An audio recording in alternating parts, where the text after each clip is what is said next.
Welcome back, Minecraft friends. Doc Bones here. In this video, I'm going to give an overview of Minecraft lightning rods. The reason I decided to make a video on this was that I had a lightning incident in my village that left me with more questions and answers. After a bit of testing, I wanted to share what I found out. Hopefully this will help you out. So the incident happened when I placed a lightning rod on top of my trading center, thinking my villagers were protected from lightning strikes.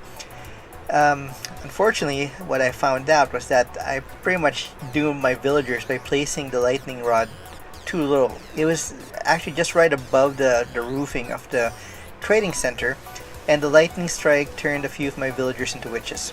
Really a bummer.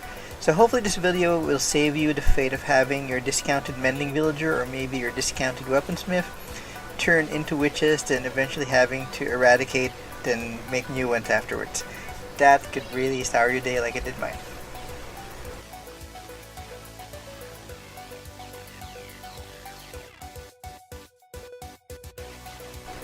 These devices function similarly in Bedrock and in Java in the sense that they attract and pull lightning to themselves rather than letting the lightning hit anything else in the area.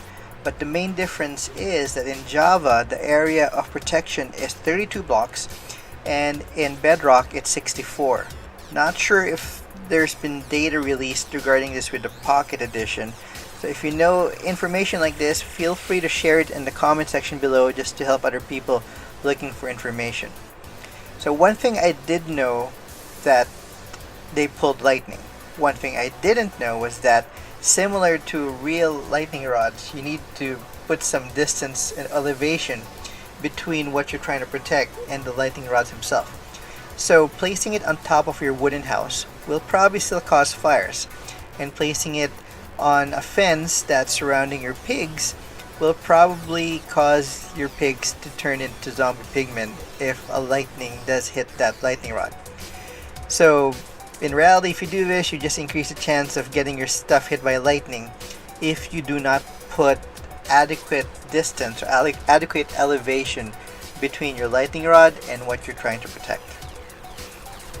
So how do you place the lightning rods to protect your villagers? This is kind of similar to what I had. I actually had it a little bit higher than this. The one difference was there were beds in the area where my villagers were, and as soon as lightning hit, the ones standing on the beds got zapped and turned into witches. It happens. It happened to me. Don't let it happen to you. It was a sad day for my village. We had to hold 4 funerals for 4 villagers that got zapped into witches. So there you go. And as you notice, the roof wood also got hit by lightning, even though there was a lightning rod there. So it still got burnt. So I know people say, oh, just put it on top of your wooden house. No, it will burn the wood even though the lightning rod is attracting it. So here's another test. I'm using child villagers here. Because of the height difference now between a regular villager and a child villager, you will see how it affects the villagers, or how it doesn't affect them when the lightning hits. So you notice that the child villagers were not affected because there was enough or adequate height distance between the lightning rod and the top of their heads. I believe you want to have at least 2 spacing to keep them safe. So here we go. I lowered it down a little bit, and you see the lightning hit, and it converted all the child villagers into witches.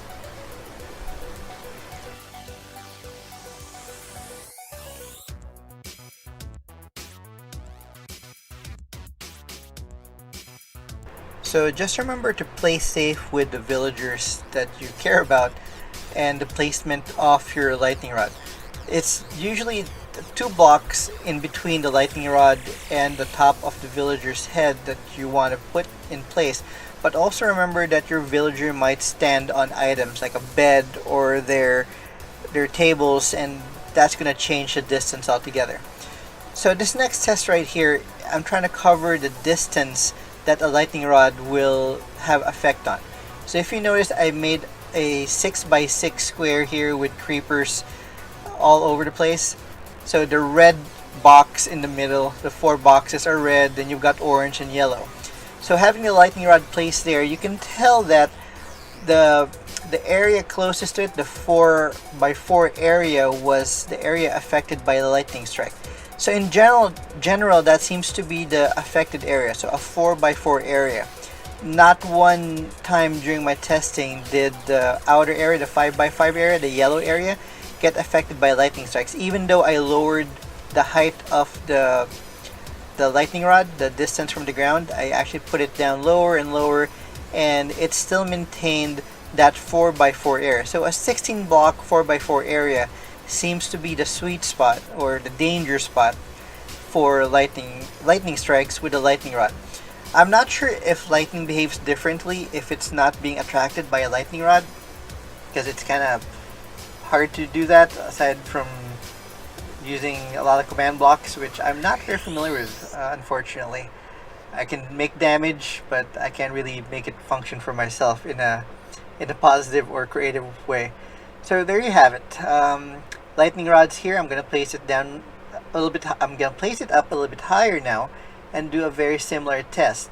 Red area is the 4x4 immediately. Then you've got the orange. Then you've got the yellow.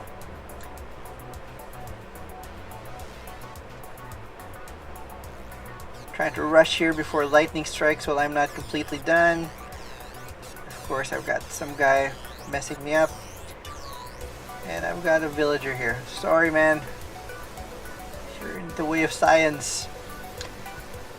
Alright, so here we go. Lightning hits, and you can tell because of the height, everybody's safe. Or the creepers were not affected by the lightning strike. So that's your sweet spot if you're trying to keep things, or keep your villagers safe. Thunder, lightning. There you go. As you can tell, as mentioned, that distance or that height creates the safety point.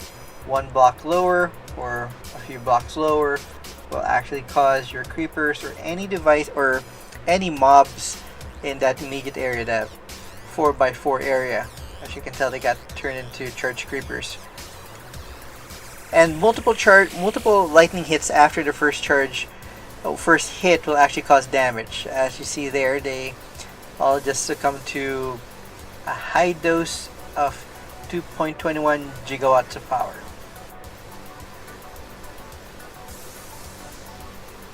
I'm gonna do it a little bit more testing with the mushrooms here, which is kind of interesting because they don't take damage, not from what I can tell, but every time they get hit, they change. They change from one type of mushroom to the next type. Keep your eyes tight on him.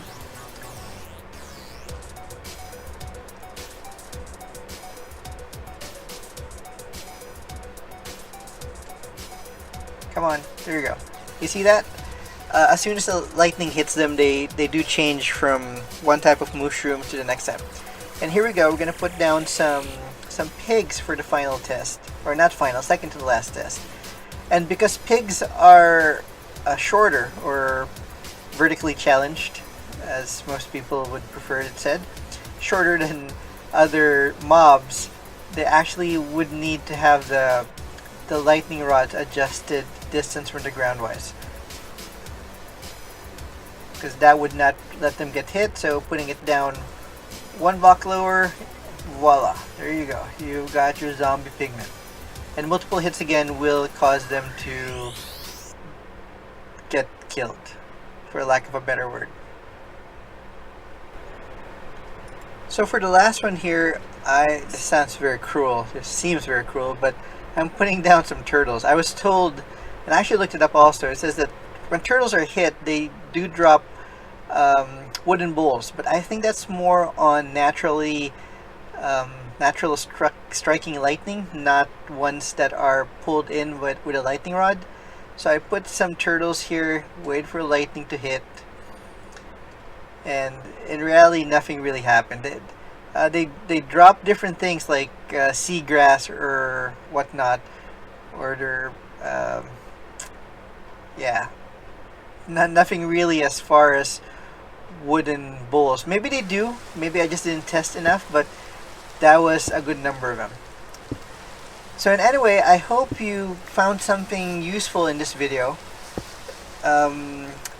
Lightning rods in Minecraft. They do function like real lightning rods. They don't need a grounding, and they do direct, or they do pull lightning towards them. Just be very careful on placement, because they need to have some distance from the items you're trying to protect and the lightning rod itself. So there we go. Doc Bone signing out. Hope you had a good time watching the video.